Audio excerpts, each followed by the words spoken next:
Marcus, 32, sharp-dressed businessman with cold, calculating eyes, sits across from his father, 65, a ruthless businessman who built an empire. The tension is thick. Father, your mother's dying, Marcus. Cancer. Stage 4. Marcus stares, unmoved. Marcus, the doctors said she has time. We're trying experimental treatments. Father, interrupting. She wants one thing before she goes. She wants to see you settled. Happy. Marcus, I'm not interested in marriage. You know that. Father, I've made a decision. There's a girl. Her family owns the Henderson textile mills. That merger alone will bring us $300 million in value. You marry her. Your mother dies peacefully. You refuse. I cut you off.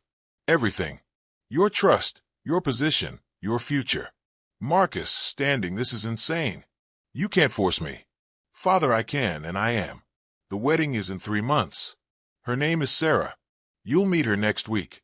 Marcus storms out, slamming the door. Marcus sits at a private table, checking his phone impatiently.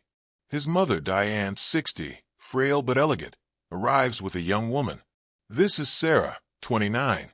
She's overweight, wears simple clothes, and has kind, intelligent eyes. Marcus's face hardens with judgment.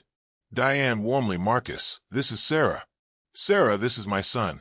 Sarah extends her hand nervously. Marcus barely touches it. Sarah, softly. Your mother has told me so much about you. I'm really glad to finally meet you.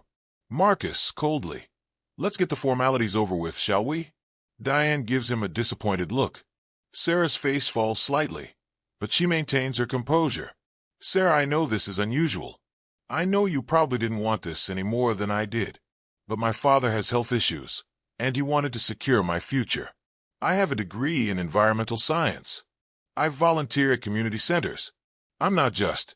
Marcus, interrupting, your family's mills. How many factories? Sarah, 12 across the country. But Marcus, they don't define. Marcus, that's all I needed to know. He barely looks at her for the rest of the evening. Sarah tries to engage, asking about his interests, his work, his family. He gives one-word answers. By the end of the night, she's visibly hurt. Sarah leads a group of elementary school children through an environmental education program. She's animated, passionate, engaging. A teacher watches her with admiration. Teacher, the kids absolutely love you. You should do this full-time instead of working at your father's company. Sarah, smiling sadly, that's my dream, actually. But family obligations come first. Her phone buzzes. A text from Marcus's assistant. Wedding dress fitting tomorrow, 10 a.m. Sarah's smile fades.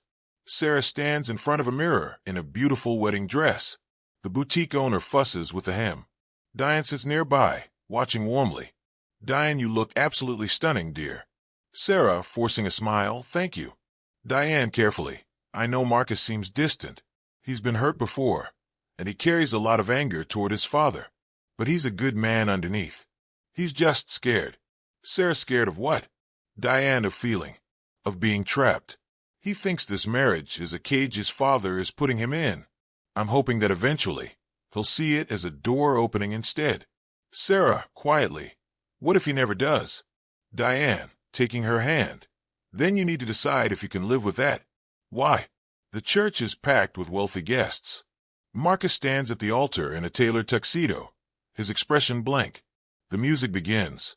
Sarah walks down the aisle. For just a moment, as she approaches, Marcus sees her differently. Not her appearance, but her nervousness, her bravery, her vulnerability. But he catches himself and looks away. They exchange vows mechanically. When the priest says, "You may kiss the bride," Marcus gives her a brief, cold kiss. The guests applaud. Sarah sits on the bed in an elegant nightgown. Marcus enters from the bathroom and stops. Marcus, I'm sleeping in the guest room. Sarah, Marcus, wait. Can we please talk? Really talk? He pauses at the door. Sarah, so indeed. I'm not the one who wanted this either. But I've tried to make peace with it. I've tried to be kind to you, to see the best in you. And you've treated me like I'm invisible, like I'm less than. Marcus, coldly, you knew what this was. Sarah, no. I knew what my father wanted, and what your father wanted, but I didn't know you wouldn't even try. He leaves without responding. Sarah makes breakfast. Marcus enters, and there's a routine to it now, though still distant. He sits at the counter, without greeting her. Sarah, I've decided something. I'm going to resign from the company. I'm going to work at the community center full-time. I've already spoken to my father. He's upset, but he understands. Marcus, looking up, why? Sarah, because I'm miserable. Because I want my life to mean something to me. Not just to my father. Or to you. Or to anyone else's expectations. Marcus, quietly. Your father's mills are struggling. They need you there. Sarah, how do you know that? Marcus, hesitating. I've been paying attention. This is the first genuine moment between them. Sarah, then you know why I have to leave. I can't carry that weight forever. Marcus arrives unexpectedly. He watches Sarah through a window as she leads a program for at-risk teenagers, teaching them about renewable energy and climate change. She's alive in a way he's never seen. She's passionate, funny, inspiring. The teenagers hang on her every word. A young boy, 14, approaches her afterward. Young boy, Miss Sarah. My mom said I'll never be anything. She said I'm a waste. But you make me think. Maybe I could study this stuff. Maybe I could actually do something with my life. Sarah hugs him, tears in her eyes. Sarah, you can do anything you set your mind to. I believe in you. Marcus sees this, and something shifts inside him. Marcus cooks dinner. Sarah arrives home to the smell of cooking and finds the table set with candles. Sarah, what is this? Marcus, nervously, I watched you today. At the community center. I followed you. Which is creepy, I know, but... Sarah, Marcus. Marcus, continuing, let me finish. I watched you with those kids, and I realized something. You're the most alive person I've ever met. You're remarkable.